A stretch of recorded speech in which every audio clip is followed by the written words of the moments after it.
In a heartwarming twist of fate, a kind nurse tends to a wounded cowboy, unaware that he's the millionaire who holds the fate of their town's only hospital in his hands. Will their connection heal more than just his wounds? Get ready for a story of surprise, healing, and maybe even a little romance.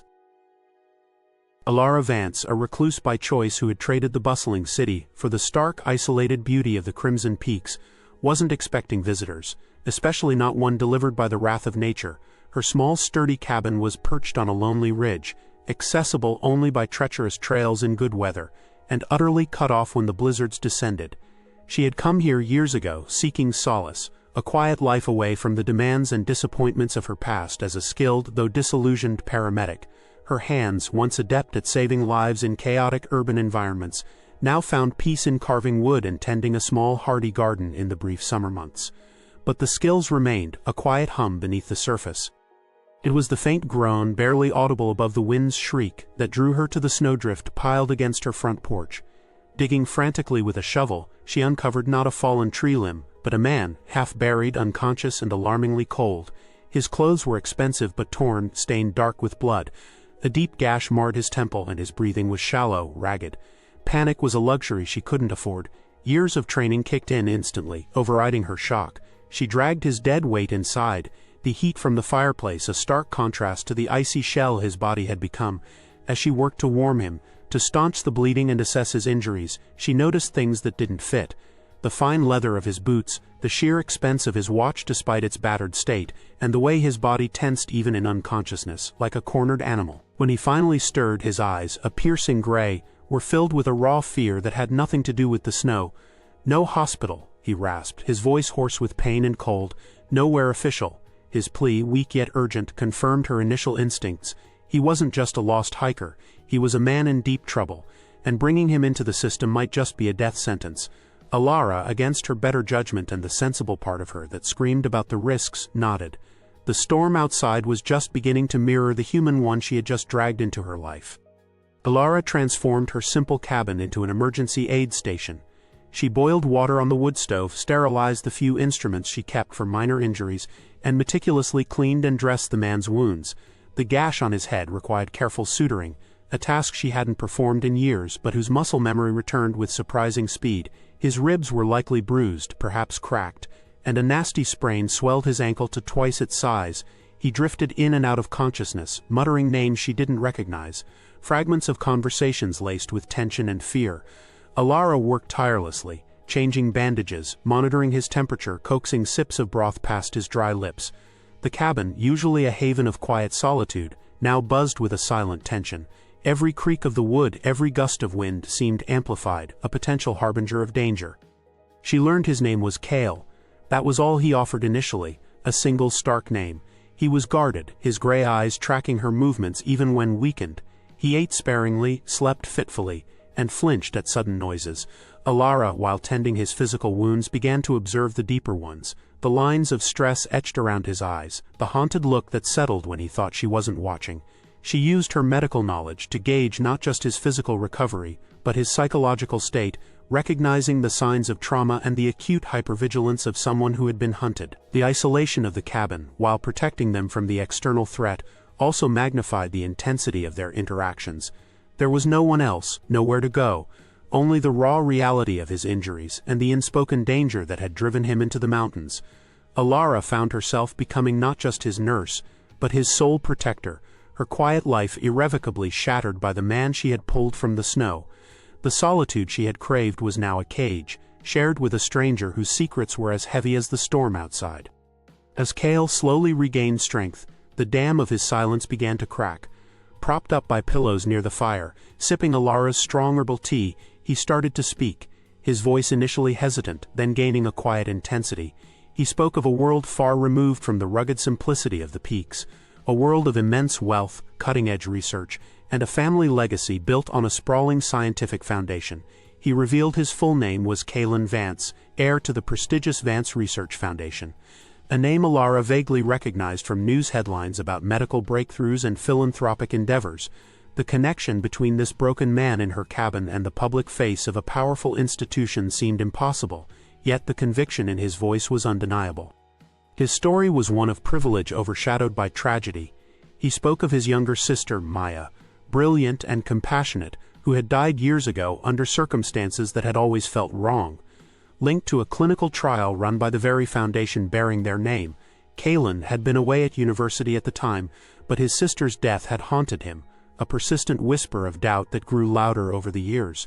He'd tried to investigate quietly, using his position within the foundation, but his efforts had been met with resistance, stonewalling, and veiled threats.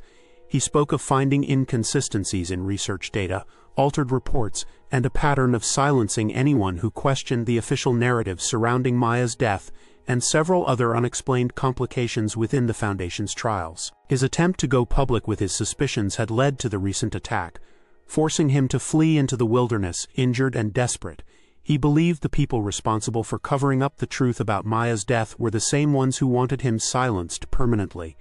The weight of his family's name, once a source of pride, now felt like a shroud of deceit and danger. With Kalen gaining strength, his mind, sharp and analytical, began to work on piecing together the fragmented clues he possessed. Alara, despite her initial reluctance to become further involved, found herself drawn into the intricate puzzle. Her background, while medical, had instilled in her a meticulous attention to detail and a logical approach to problem-solving. She helped him organize the scraps of information he'd managed to carry with him, encrypted files on a battered laptop, cryptic notes scribbled on torn paper, and dates that seemed significant but lacked context. Kalen recounted conversations, meetings, and veiled warnings he had received. Together, they started building a timeline, connecting the dots between Maya's death, the suspicious clinical trial data, and the recent attempts on Kalen's life. They focused on the key figures within the Vance Research Foundation: board members, lead researchers, and legal counsel. Kalen's memory, jogged by Alara's probing questions and the enforced quiet of recovery, yielded crucial details about who stood to gain from covering up the truth. They hypothesized that the clinical trial Maya was involved in had catastrophic flaws that were deliberately concealed to protect the Foundation's reputation, funding, and the personal wealth of those at the top. Maya, perhaps having discovered something herself, had become a liability. Kalen's investigation had threatened to expose not just past malpractice but ongoing corruption and potentially other victims. Alara, listening to the horrifying details, felt a cold dread settle in her stomach. This wasn't just corporate malfeasance, it was murder, hidden behind a veneer of scientific legitimacy. The cabin, their sanctuary, now felt like a command center in a war against a powerful, unseen enemy. Every piece of the puzzle they placed revealed a darker, more disturbing picture, solidifying their resolve to uncover the complete truth, no matter the danger. As Kalen's physical healing progressed, the urgency of their situation intensified. He needed to act, to expose the truth before the trail went cold, or worse, before his pursuers found them. The blizzard had provided a temporary shield, but it wouldn't last forever. Using a satellite phone with limited battery life, Kalen managed to access secure online archives, cross-referencing dates and names from his notes with publicly available information. They discovered shell corporations, hidden offshore accounts, and a complex web of financial transactions that seemed designed to divert funds and conceal illicit activities connected to the Foundation's research projects.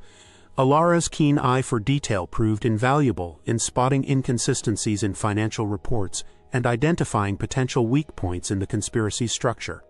They realized the cover-up extended far beyond Maya's death. It likely involved falsified research data submitted to regulatory bodies, potentially putting countless other lives at risk. The scope of the deception was breathtaking, a chilling contrast to the public image of the Vance Research Foundation as a beacon of scientific progress. Kalen felt a burning guilt that his family's legacy had been perverted in such a horrific manner, fueling his determination to dismantle the corrupt structure from within. However, their efforts did not go unnoticed. Remote sensors Kalen had placed before fleeing indicated that the search for him was intensifying.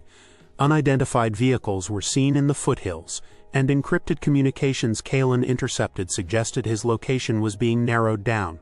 The shadow of the conspiracy wasn't just a metaphor, it felt like a physical presence, creeping closer to their mountain refuge. The once peaceful cabin now felt like a high-stakes battleground, forcing them to prepare for a confrontation they knew was becoming inevitable. Realizing they couldn't stay hidden forever, Kalen and Alara shifted their focus from investigation to gathering irrefutable proof that could be presented to the authorities. They needed more than just circumstantial evidence, they needed smoking guns. Kalen recalled a hidden compartment in his downtown office containing backup drives and physical files he had secreted away before his escape. Retrieving them would be incredibly risky, requiring them to descend from the relative safety of the mountains and venture into the heart of the territory controlled by his enemies. Alara, despite the obvious danger, insisted on going with him. Her knowledge of first aid could be crucial, and her calm under pressure was a steadying force for Kalen, who was still recovering and dealing with the psychological toll of being hunted. Their journey down the treacherous mountain trails, still slick with melting snow, was fraught with peril. They moved only under the cover of darkness, relying on Kalen's knowledge of the terrain and Alara's quiet determination. Once in the city, they had to be extra cautious, avoiding surveillance cameras and potential lookouts. Breaking into Kalen's heavily secured office building was a complex operation requiring stealth and timing. Kalen used his intimate knowledge of the building's security systems, while Alara provided lookout and helped navigate the maze of corridors. Inside the hidden compartment, they found what they were looking for: encrypted backup drives containing original research data, financial records linking the conspirators to the offshore accounts, and a journal kept by Maya detailing her growing suspicions. This evidence was more powerful than they could have imagined, providing a clear path from the initial malpractice to the cover-up and the subsequent attacks. They had obtained the key to unlocking the truth, but now they faced the even greater challenge of getting it to the right hands. With the crucial evidence secured, Kalen and Alara knew they couldn't go directly to the authorities. The conspiracy likely had informants embedded within law enforcement and regulatory agencies. They needed a plan to expose the truth in a way that bypassed the corrupted channels. Kalen remembered a contact, a retired investigative journalist known for her integrity and persistence, who had been quietly looking into irregularities at the Vance Foundation years ago before being shut down by legal threats. Getting to her, however, meant crossing a significant distance, traveling through areas where Kalen's face was likely flagged. Their journey became a desperate race against time and detection. They avoided main roads, using backcountry routes and relying on Alara's surprising ability to navigate using the stars and landmarks. They faced unexpected challenges: a close call with a patrol car, a flat tire on a remote dirt road, and the constant gnawing fear of being discovered. The close proximity, the shared danger, and the intense emotional burden of their mission forged an unbreakable bond between them. Alara saw past the millionaire heir to the determined man seeking justice for his sister, and Kalen saw past the quiet recluse to the incredibly strong, capable woman who had saved his life and was now risking everything for him. They talked for hours during their journey, sharing their histories, their regrets, and their hopes for a future that just weeks ago had seemed impossible for both of them. Their shared purpose and burgeoning feelings for each other became their strength, propelling them forward towards an uncertain but necessary confrontation. The path to justice was long and dangerous, but they were determined to see it through together. Their contact, the retired journalist, proved to be as sharp and tenacious as Kalen remembered. Operating from a secure, undisclosed location, she helped them strategize the best way to corner the conspirators. The journalist suggested using the Foundation's annual gala, a high-profile event attended by key figures and media, as the venue for their revelation. It was risky, exposing them to immediate danger, but it offered the best chance of widespread exposure before the evidence could be suppressed. Kalen and Alara, disguised and using credentials provided by the journalist, infiltrated the opulent event. The tension in the air was palpable as they navigated the crowded room.